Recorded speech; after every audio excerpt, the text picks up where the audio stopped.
You ever have one of those weeks where you're just trying to mind your own business and somehow you wind up almost going to prison for something as simple as flipping a breaker? Yeah, that happened to me, and I'm still not sure if I should laugh or just sit here shaking my head. If you've ever tangled with an HOA, Karen, you know the flavor of trouble I'm talking about, except this one had clause connections and a taste for power that'd make a senator blush. It all kicked off in the middle of a Florida heat wave so bad I'd rather sleep in the fridge than in my own bed. I'm going over bills for my rentals just routine, and I see this one property on Sandalwood Lane racking up electric charges like it's running Disney World out the back. At first, I blamed the tenant Mark, a decent guy, local deputy. Maybe he bought a second freezer or something. But when I call him, he just laughs, says, "Nothing's changed." And now I'm scratching my head. You know that feeling when you know something's off, but nobody believes you? That was me pacing my kitchen, counting kilowatts like it was Monopoly money. So old habits from my engineering days kick in, and I start poking around, checking meters, watching patterns, Thursday nights every week. Big spike. The same night Cheryl Morgan throws her HOA soirees right there behind my property. Cheryl, man, she's a piece of work, runs the Willow Creek HOA with a grip so tight she could turn coal into diamonds, the kind of lady who tells you to fix your mailbox and finds you if you blink twice. But nobody suspected she'd steal power, not until I hired this grid specialist, and he finds a smart breaker hid in deep rerouting juice, straight from my cottage into Cheryl's pool patio, her basement lair, the works. 18 grand stolen in 3 years, not a dime spent on the community. I'm floored. It's like you bust your butt to do things right, and this is what you get. Now you'd think the smart move is call the cops, make a scene, but with Cheryl, you better have receipts. I spent a weekend photographing, videoing, collecting every scrap of evidence like my future depended on it, because turns out it did. I go to confront her, and she greets me at her door like I'm the mailman bringing her bad news. When I lay it all out, she goes ice cold. "You sure you want to do this, Dave?" she says, giving me that look like she's about to ruin my life. "Remember your little legal slip-up a few years back?" she whispers. And man, she's got me just for a second. But I shake it off, shut off her stolen power, and post a legal notice on her gate. Didn't take long for the hammer to drop. 45 minutes later, 2 deputies at my door, dead serious. "We got a complaint. You need to come with us." They don't even explain, just cuff me with their eyes and walk me out like I'm a headline waiting to happen. At the station, they grill me, claim I cut power to a woman on medical equipment. I try to show the video, the evidence, nothing.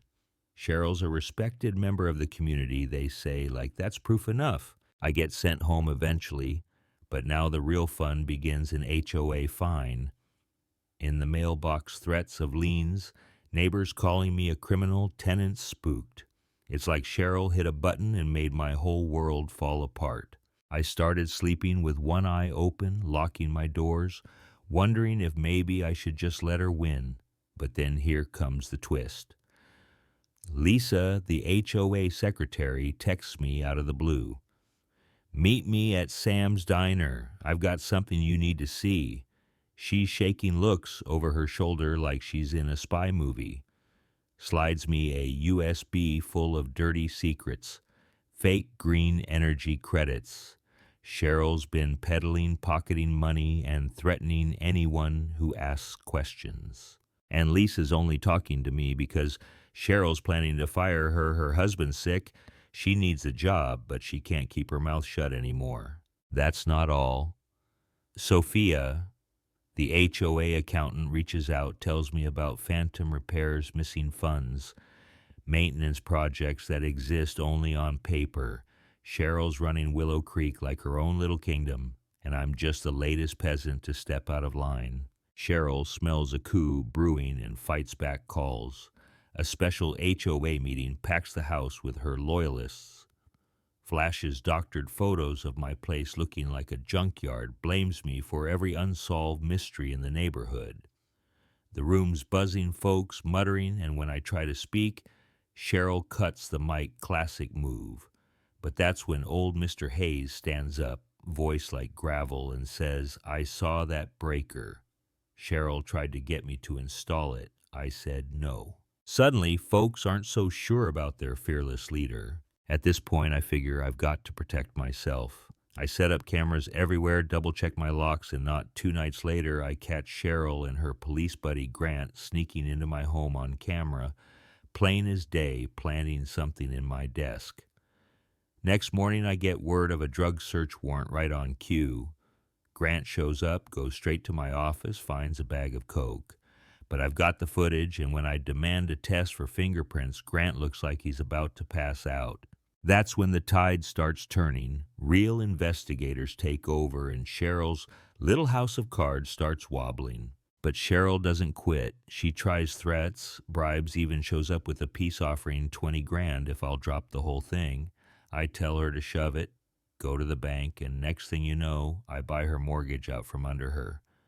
That's right now. She's got to pay me rent. Talk about a reversal. The next HOA meeting, I come in ready. There's press, neighbors, legal folks, even Cheryl's usual lapdogs. I lay out everything, her scams, theft, the security footage, Lisa and Sophia's records. Mark, the deputy, finally stands up, says Cheryl's been blackmailing him for years. You could hear a pin drop. Cheryl tries to turn the tables, threatens to spill every secret in the room, but Mr. Hayes calmly lifts a little black book. It's Cheryl's scorecard full of dirt on half the town. That's when the cops move in. Cheryl gets cuffed right there. Grant takes a plea. Mark keeps his job but has to do community service, and suddenly Willow Creek feels lighter than it has in years. I get voted in as HOA president, chop the fees, and turn Cheryl's old house into a community center. We burned that black book after telling each victim what was inside. No more secrets, no more leverage, just a fresh start. But you know, just when you think it's over, life throws another curveball. 6 months later, Lisa finds a shady land deed in the old files. Turns out Cheryl left one more trap, and now I'm back in legal hell trying to fix what she broke. So what do you think? Did I do the right thing, or did I just become another kind of HOA dictator? Would you have burned the book or aired every secret out? I want to know. Drop your thoughts in the comments. Tell me your wildest HOA story, what you do for real justice, or if you think folks like Cheryl ever really change. Let's get into it. I'm all ears.